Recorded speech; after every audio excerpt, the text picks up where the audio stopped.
J'ai sous les yeux la production du travail des étudiants de master architecture, ville et territoire pour l'année qui vient de s'écouler.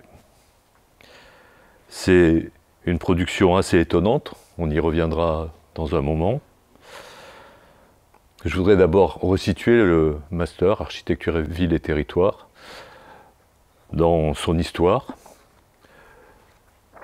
C'est une histoire qui commence il y a maintenant une quinzaine d'années, sur les bords du bassin d'Arcachon, où nous nous sommes préoccupés d'aller à la rencontre à la fois des gens, mais aussi à la rencontre de lieux, de zones sensibles, de zones humides, de parcelles de forêt, de villages abandonnés, de friches, de maisons inoccupées, pour se poser la question de savoir comment on pouvait aujourd'hui, dans des circonstances particulières qui sont celles de mutations climatiques, d'urgence environnementale, comment on pouvait vivre dans des territoires qu'on appelle des territoires ruraux, qui sont peut-être l'inverse ou l'envers des grandes métropoles dans lesquelles nous nous concentrons tous, et sur lesquels il y a également des enjeux. Et puis nous nous sommes retrouvés, donc, brutalement confrontés à un problème qui a peut-être mis en lumière un certain nombre de questions que nous étions amenés à nous poser depuis toutes ces années. On a fait le choix aujourd'hui, pour parler de ce travail-là, de le faire sous forme d'un dialogue avec quelques étudiants qui ont fait ce master l'année écoulée, et comment le travail qui avait été amorcé a pu évoluer, et comment nous en sommes arrivés au résultat, donc ce résultat que j'ai sous les yeux, et ce résultat dont on parlera dans un moment. Donc Audreyne, qui est avec nous, qui a participé à cet atelier, je voulais te demander comment s'est passé ce début d'atelier au mois d'octobre, avec un certain nombre de rencontres de terrain, d'un certain nombre de visites, et puis comment tu as vécu toute l'évolution de ce travail. Bon, du coup, cette année, le travail s'est passé sur 2 communes, donc Labouheyre et Solferino, dans les Landes. Et donc on a commencé, comme l'a dit Jacques, à faire pas mal de terrain. C'était avant justement que le deuxième confinement tombe. Et ce qu'on a fait donc principalement, c'est qu'on a allé rencontrer les gens sur le terrain. On a vraiment tout exploré, pris les photos. Bon, c'est assez classique. Mais ce qu'on a fait en plus, c'est qu'ensuite en revenant, on a commencé à mettre en place des questionnaires ou directement aller dans les cafés, discuter avec les habitants dans les cafés. On a vraiment rencontré beaucoup de monde et les gens nous disaient d'aller voir telle personne, telle personne, telle personne. Ensuite, des artisans ou des gens qui faisaient pas mal de choses. Et notre objectif, c'était de créer ou de mettre en place en tout cas une démarche de projet participatif avec les gens, justement en les ayant déjà rencontrés avant. Et donc qui participent avec nous à nos réflexions, qui eux, ils nous proposent des choses en fonction des artisanats qu'ils faisaient. Il y avait par exemple des personnes qui faisaient de la tapisserie, où il y avait un ancien compagnon aussi qui a beaucoup travaillé sur les constructions de Labouheyre, par exemple, qui avait rénové la maison Félix Arnaudin à Solferino. Ben déjà, quand on est allé dans les communes, on a eu une première phase où on a rencontré les élus, rencontré les habitants, comme tu disais. Et je pense qu'il y a eu toute une période où on a essayé de comprendre où est-ce qu'on était déjà, de comprendre le territoire, de ce que vous nous en aviez dit aussi, nos professeurs. Et puis la première démarche, ça a été de comprendre quelle était l'identité de ce territoire.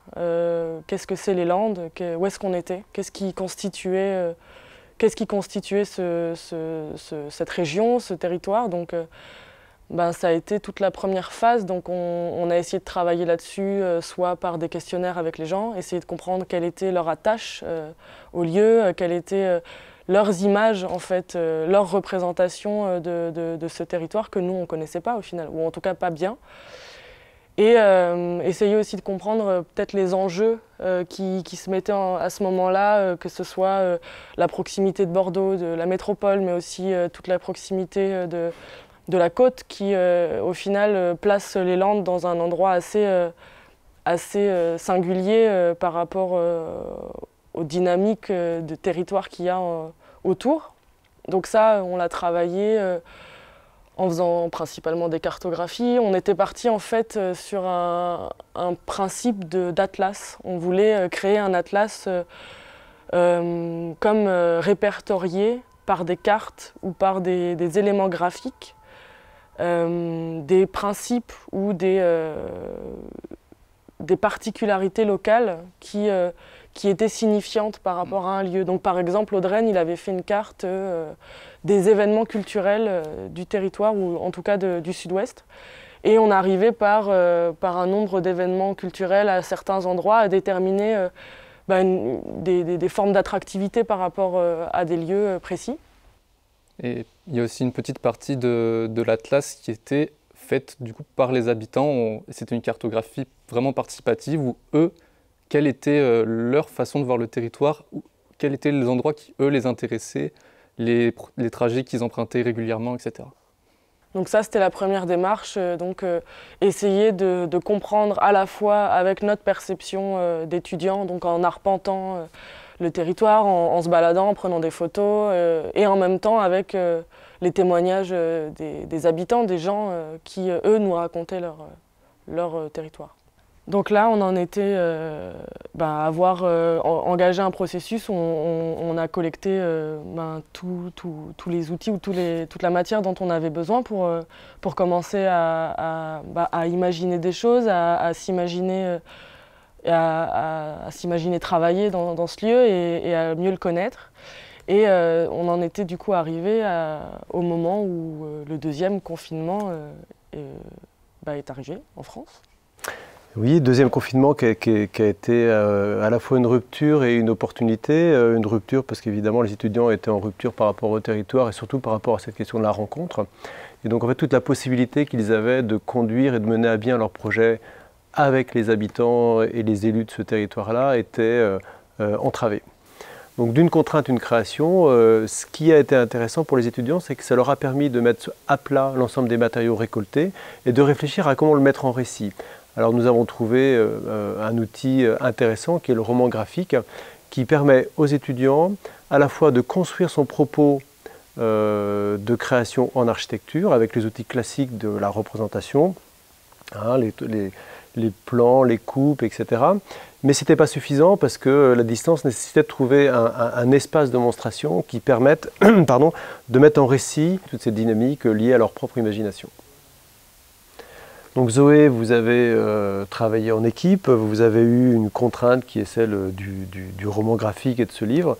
Comment avez-vous finalement réussi à combiner les codes graphiques du projet d'architecture avec sa mise en récit, empruntant beaucoup au code de la bande dessinée? En fait, quand vous avez proposé du coup cet exercice de roman graphique, donc oui, il y avait toutes ces contraintes, mais je pense qu'on est habitué aux contraintes et c'était juste changer notre manière de représenter.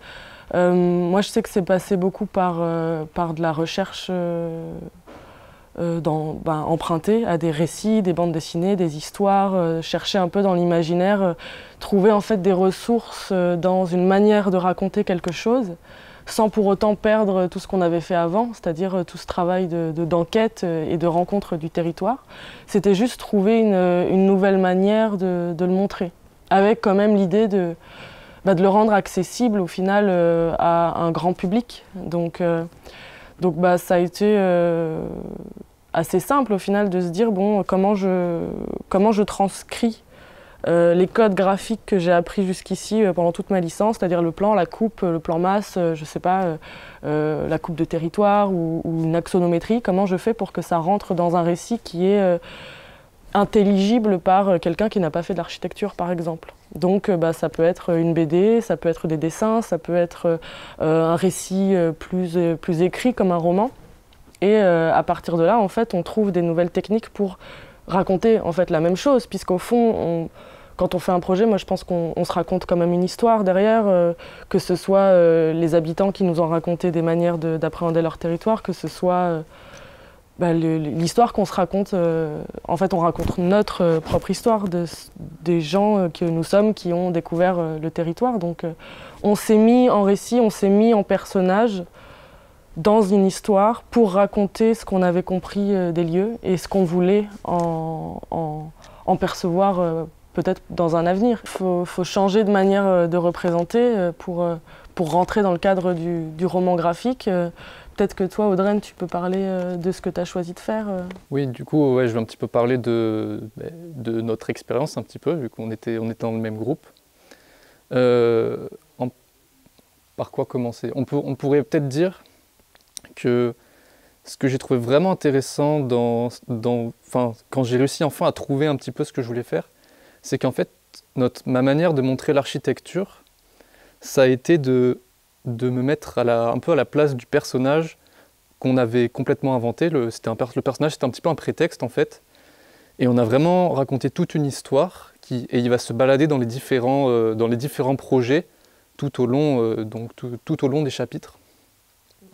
Et pour ma part, j'ai choisi un petit peu... En fait, l'architecture, ça devient un petit peu le décor de notre histoire. Donc avec nos personnages, on se baladait dans les coupes, dans les perspectives, dans les axonométries qu'on produisait. Et c'était presque comme si c'était nous-mêmes au final qui nous baladions à l'intérieur. De quoi pouvons-nous avoir besoin, nous en tant qu'usagers?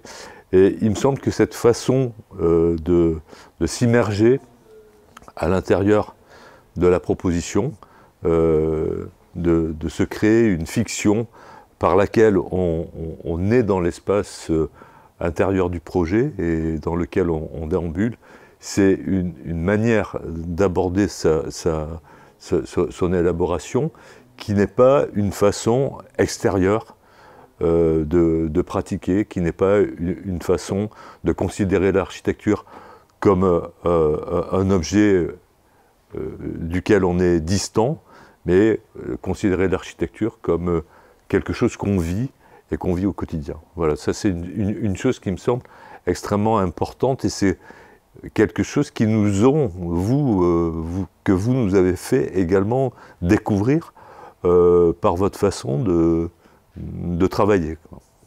C'est vrai qu'avec cette perspective d'objets à approprier, la question du roman graphique et de la mise en récit des projets d'architecture permettent aux étudiants de se saisir de la question de la médiation en même temps qu'ils sont en train de créer leur propre projet. C'est ça qui peut être une valeur ajoutée à cette démarche de master. Oui, je pense que, comme on le disait au départ, la médiation, le contact avec les habitants, c'était quelque chose qui nous tenait à cœur. Donc, pouvoir l'expérimenter par cette forme-là de récit ou de mise en forme, c'était très intéressant. Donc, on a dès le départ et pendant tout le processus eu en tête l'idée de pouvoir le présenter à des habitants et que ce soit compréhensible, lisible pour eux, ce qui n'est pas toujours le cas dans des représentations d'architecture. Donc on a pensé en tout cas la représentation ou la conception ou le récit de manière à ce que ce soit lisible et que ça raconte une histoire compréhensible par tous. Donc pour cela, on a pu utiliser différentes techniques, que ce soit du dessin, du collage, de la photographie ou encore de l'écriture, comme a pu le faire Simon. Yes. Du coup, nous avec Paul Couret, mon ami avec qui on a écrit le récit dans le livre Vagabondage, on a eu une démarche où on a beaucoup réfléchi à comment on voulait mettre ça en place et c'est plus, nous c'est beaucoup passé par l'écriture et donc l'idée c'était de retranscrire notre propre expérience en faisant émerger, en inventant un personnage qui, comme tous les autres, se baladait dans Solferino mais où nous on a beaucoup insisté, c'est sur la rencontre du paysage à travers des longues parties de description, autant narrative, autant que émotionnelle, où on faisait beaucoup ressentir ce que nous, on avait ressenti dans ce paysage de Solferino à travers l'écriture. Et du coup, de notre processus créatif et par le biais de cette écriture-là, notre personnage qui était bloqué dans Solferino a dû être amené à une manière de vivre autrement. Donc au départ, il dormait dans Solferino avec sa tante et son duvet. Et nous, la première expérience qu'on a eue quand on est allé sur les territoires de Solferino, c'est qu'on voulait découvrir ce territoire en y vivant, en dormant si possible dans une des maisons abandonnées du domaine impérial. Et on s'est imaginé le fait que notre personnage pourrait faire ce que nous, on n'a pas pu faire à cause du confinement. Et donc, justement, avec les moyens, les matériaux locaux, l'aide des habitants, d'être amené à construire son propre habitat dans Solferino, dans un des chênes imposants de ces fermes impériales qu'il aurait choisi parce qu'il est passé à côté et qu'il a apprécié sa grandeur et sa beauté. Du coup, je vais lire une partie d'un chapitre qu'on a intitulé Émission et le début d'une sous-partie qui s'appelle Juste lui et la route. Jack s'en va ainsi vers Solferino-le-Bourg, en espérant trouver un endroit décent et abrité pour y passer. Pour y passer 1, 2, 20 nuits, il n'en sait absolument rien, il ne veut même pas savoir. D'ailleurs, il n'arrive même pas à réfléchir, lui qui, après les déclarations d'Alfred, est encore sous le choc de cet arrêt brutal et intempestif de son pèlerinage. Il marche donc, dépité, sans même prendre le temps de s'arrêter pour manger sa misérable baguette et son pâté de campagne. Il traverse le centre du village qu'il avait déjà entreaperçu dans la matinée, et cette fois-ci il n'y a personne, pas même un chat, l'école est vide, les maisons cloîtrées, les portails fermés. Aucune voiture ne vient à sa rencontre. Aucun de ces multiples camions, transportant de gigantesques troncs de pin, déferlant à toute allure sans scrupule sur la D44 qui cisaille sans humanité le minuscule village de Solferino. Juste lui et la route. La route à perte de vue. Ce que je trouve intéressant dans ton propos, c'est que tu reviens effectivement sur un travail essentiel qui a été mené par l'ensemble des étudiants dans l'atelier avant le confinement, qui est effectivement aller à la rencontre et de manière immersive dans ce que je vais volontairement qualifier de milieu et non pas d'environnement. C'est-à-dire que l'environnement a tendance à être une distance et le milieu, il y a un caractère immersif, et que l'idée développée dans l'atelier, c'est, et tu le dis bien à travers les anecdotes, les personnes que tu as rencontrées, tu parles de paysages et de territoires, c'est qu'effectivement on est dans le milieu. Et ce que j'essaye de porter avec mes collègues dans cet enseignement, c'est la pertinence de démarches qui sont des démarches d'investigation subjective du territoire à travers des techniques de dérive, de balade urbaine, de collecte et de glanage aussi d'informations. Et surtout, quelque chose d'extrêmement important, c'est si on parle de processus ascendant, donc de processus bottom-up, et qu'on pense que les acteurs premiers du territoire, ce sont les habitants, quel que soit leur statut social ou leur fonction, que toutes les démarches collaboratives, participatives, ouvertes, sont une source inestimable et inépuisable d'informations vivantes sur un territoire, et que je trouve que cet accident, qui est celui de la pandémie, qui nous a de nouveau enfermés, et qui nous a obligés à réinventer un peu nos démarches, eh bien, je pense que même l'équipe enseignante a appris en testant cet outil. C'est que le fait de faire une mise en récit nous fait prendre conscience des différents récits que l'on glane sur un territoire, et que justement ce médium qu'on a utilisé, qui est celui du livre et de la mise en récit des différentes expériences et du processus qui a amené à faire émerger une compréhension du milieu, mais aussi une vision prospective, ça a montré, ça a révélé très vite, ça a peut-être déjà été dit, mais ça a révélé très très vite que c'était aussi un moyen de médiation, de concertation et de co-construction d'une compréhension partagée de ce milieu avec les habitants, avec les élus. Et on s'est rendu compte du caractère assez instantané de la compréhension que pouvaient avoir des néophytes de ce que quelquefois nous on a en commun entre nous, on sait lire des plans, découper, etc. Et on ne se rend pas toujours compte qu'on met à distance les gens lorsqu'on essaie de leur présenter notre vision de ce qu'on devrait faire de là où ils habitent, entre guillemets. Et donc là, il y a quand même une dimension très intéressante qui vient re-questionner des façons de faire, notamment dans le processus de conception et dans sa communication, et au-delà de la communication, dans sa transmission à tous les types de publics, notamment ceux avec qui on voudrait transformer le territoire parce qu'ils en sont les habitants et les acteurs premiers.